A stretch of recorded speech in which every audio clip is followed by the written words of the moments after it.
Hello বন্ধুরা, আজকে আমি দেখাবো কিভাবে ইকোফ্লো পোর্টেবল পাওয়ার স্টেশনের এসি চার্জিং স্পিড ফিক্সড করা থাকলে অ্যাপস থেকে সেটি কিভাবে কাস্টমাইজ করবেন। তো এটি হচ্ছে আপনার E2000 মডেলের একটি পোর্টেবল পাওয়ার স্টেশন।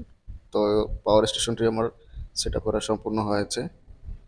তো অ্যাপসে যদি আপনি দেখেন এসি চার্জিং স্পিড ফিক্সড করা রয়েছে, তো সেটি আপনি কাস্টমাইজ করতে চাচ্ছেন, মানে কম ওয়াট ব্যবহার করবেন বা 1000 ওয়াট সিলেক্ট করবেন।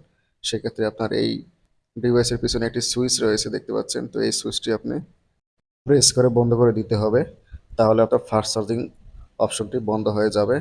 সেক্ষেত্রে আপনার মোবাইলের যে এসি চার্জিং স্পিড রয়েছে সেই অপশনটি এনেবল হয়ে যাবে।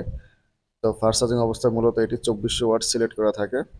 তো এই সুইচটি আপনি চাপ দিয়ে যদি বন্ধ করে দেন ফাস্ট চার্জিং, সেক্ষেত্রে অ্যাপসের অপশনটি এনেবল হলে আপনি আপনার নিজের মতো করে কাস্টমাইজ করতে পারবেন যে কত ওয়াটে আপনার ডিভাইসটি চার্জ করতে চাচ্ছেন। ডান পাশে বা বাম পাশে স্লাইড করবেন, সেক্ষেত্রে দেখবেন অ্যাপস থেকে ফিক্সড যে এসি চার্জিং স্পিড রয়েছে সেটি ডিজেবল হয়ে গেছে। এরপর আপনি আপনার নিজের মতো করে কাস্টমাইজ করে সেট করতে পারেন যে কত স্পিডে, মানে কত ওয়াট স্পিডে এটি চার্জ হবে। তো যেসব ডিভাইসের ক্ষেত্রে, অর্থাৎ অ্যাপসে ঢুকে যদি দেখেন এসি চার্জিং স্পিড অপশনটি ফিক্সড করা রয়েছে, সেক্ষেত্রে আপনি ডিভাইসের পিছনে এরকম একটি সুইচ দেখতে পাবেন। তো সুইচটি অফ করে দিলে আপনার সেখানে 400 ওয়াট সিলেক্ট হবে নর্মালি। তারপর আপনি চাইলে আপনার নিজের মতো করে কাস্টমাইজ করতে পারবেন। এবং প্রোডাক্টের সামনে যে সুইচটি রয়েছে, দেখতে পাচ্ছেন গোল যে সুইচটি, তো এটি দিয়ে আপনার পুরো ডিভাইসটি বন্ধ করা হয়।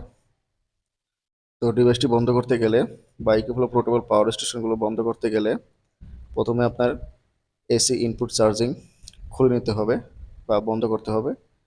তারপর এর যে সামনে আপনার মেইন যে পাওয়ার বাটনটি রয়েছে, অর্থাৎ দেখতে পাচ্ছেন গোল যে বাটনটি রয়েছে, সেই বাটনটি আপনি 3 সেকেন্ড চেপে ধরলে ডিসপ্লেতে অফ লেখা আসবে।